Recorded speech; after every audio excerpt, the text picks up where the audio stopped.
Everyone, did you watch K-pop Demon Hunters on Netflix? You've all seen it, right? Today, I'd like to talk about the Korean elements that form the basis of the costume and hairstyle for the anime protagonist, Rumi. And did you know that one of the things that Joy said to his friends is that there is Korean? Today, I will tell you the hidden Korean story of K-pop Demon Hunter. Rewatch this animation again, remembering what you learned today. It'll be fun to discover those things, and you'll get a different experience.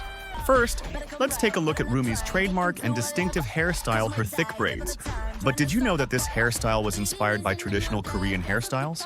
First, in ancient Korea, both men and women grew their hair out throughout their lives and never cut it.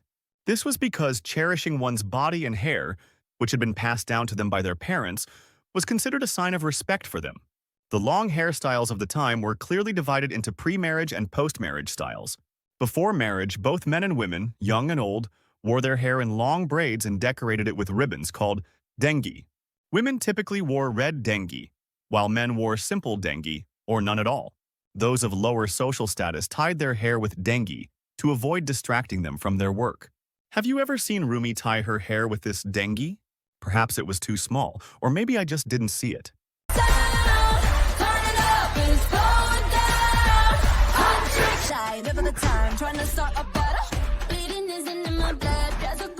What do you think of Rumi's hair tied with gold-colored Daenggi? And looking at Rumi's hair reveals another Korean motif. In old Korea, women combed their hair upward and secured it with hair ornaments when marrying. Men combed their hair upward, and when going out, they wore a gat hat, similar to the hats worn by Saja boys.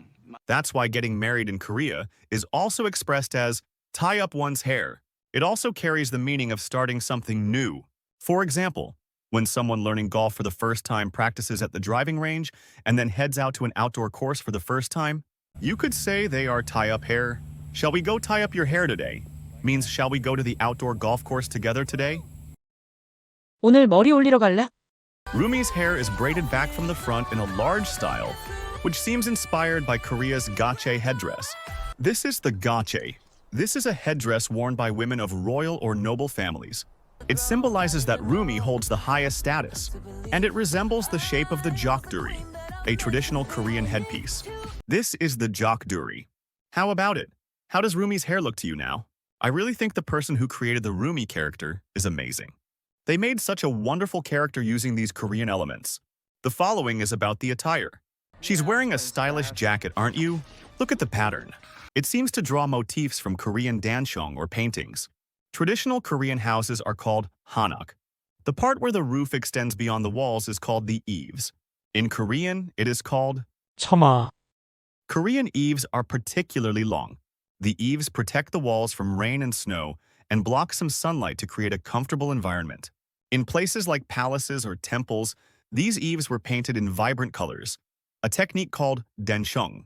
You've probably seen it often in Korean movies or related media. Zoe's clothes also feature Dancheong paintings. And if you look closely at the background of the golden live scene, you'll see a backdrop modeled after a beautiful Korean painting. It appears to be based on the large painting behind the king's throne during the Joseon dynasty. This painting is called Ilwol o Bongdo. It means sun, moon, and 5 mountain peaks. And did you know that Joy spoke Korean in the English dub? This part here. Smells legit to me. Yay! That's the spirit! Hurry. 가자 가자 가자 가자. It's a phrase commonly used to urge friends along. You use it when telling them not to linger and to hurry up. We've explored the traditional Korean cultural elements hidden within K-pop Demon Hunters. These weren't mere decorations, but meaningful details imbued with Korean history and philosophy. Couldn't it be these very aspects that make it feel so cool, and why K-pop Demon Hunters is loved worldwide? If you've spotted any other details, please share them in the comments. We'll keep preparing fresh videos each week so you can learn fun Korean in unique ways. See you in the next video.